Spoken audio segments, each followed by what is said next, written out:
Assalamu alaikum, and I don't even know if I'm saying that correctly.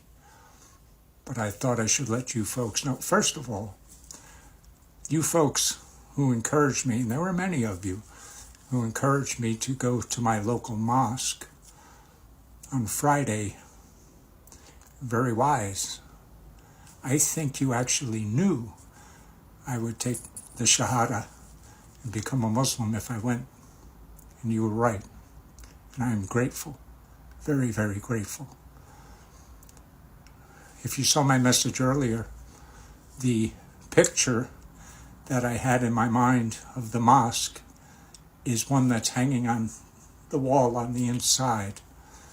And it's something that this group, I don't know, and I don't mean any disrespect, but that is something that they're looking forward to building that.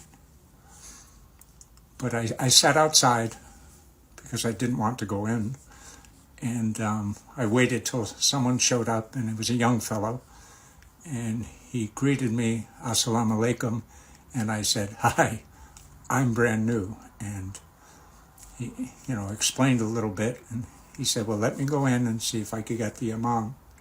And please understand, I am as ignorant as I was before I took the Shahada, except now I feel that much more complete.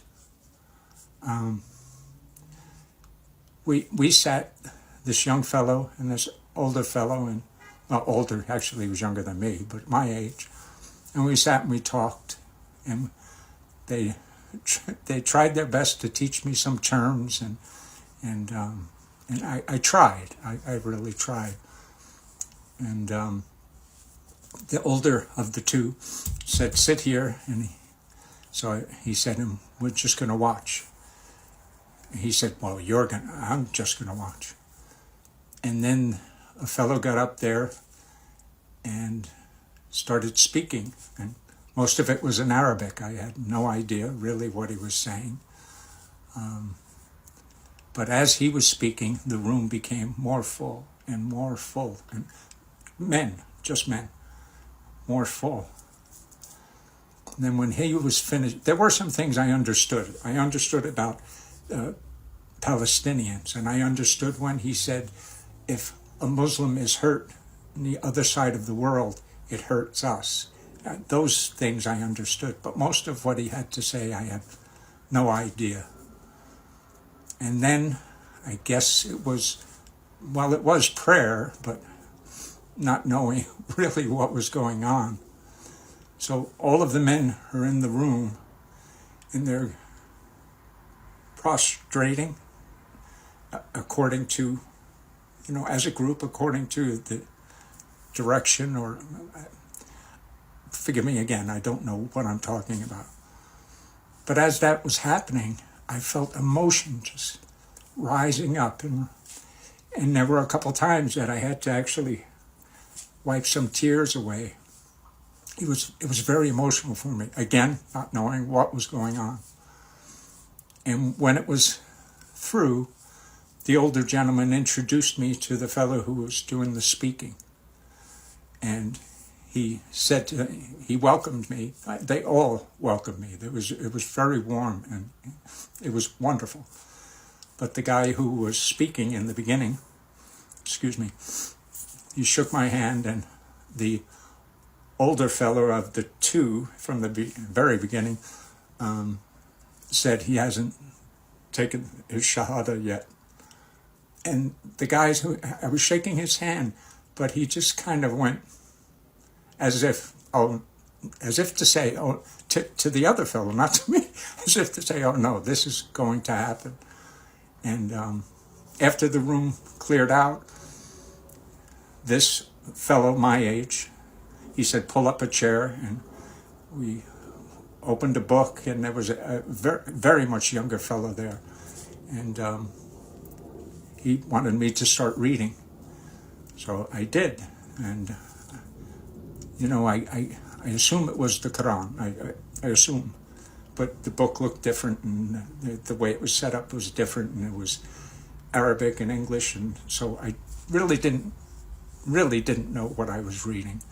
And I read a couple of verses, and he instructed me as to, if you mention Muhammad, you say, peace be upon him.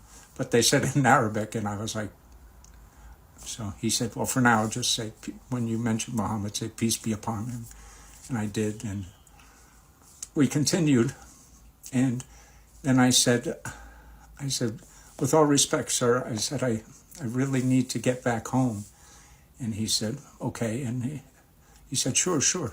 And we exchanged phone numbers and prepared for the next time we would get together. And then he asked me, he didn't force me, he said, what about the Shahada? I said, my pride is keeping me from doing it. I said, I'm so ignorant of everything, I mean, the only thing I know is I'm supposed to pray 5 times a day and not to eat pork, but I don't even know when I'm supposed to pray, and I don't know what I'm supposed to say. So my ignorance is just abounding. And he didn't pressure me. He said, okay. And then I thought, no, Allah would not have brought me through all of this for me to turn away. And if the negative that I was feeling last night and this morning, if that negative energy, if I let that fester, I was afraid I was going to lose something. So I tapped the old fella on his leg, and I said, let's do this. Honestly, I can't remember what I said, but he had me say it at least 3 times, had me stumble through it at least 3 times. So today, I am a Muslim. But according to you folks, a lot of you folks, I've been a Muslim all along. So thank you.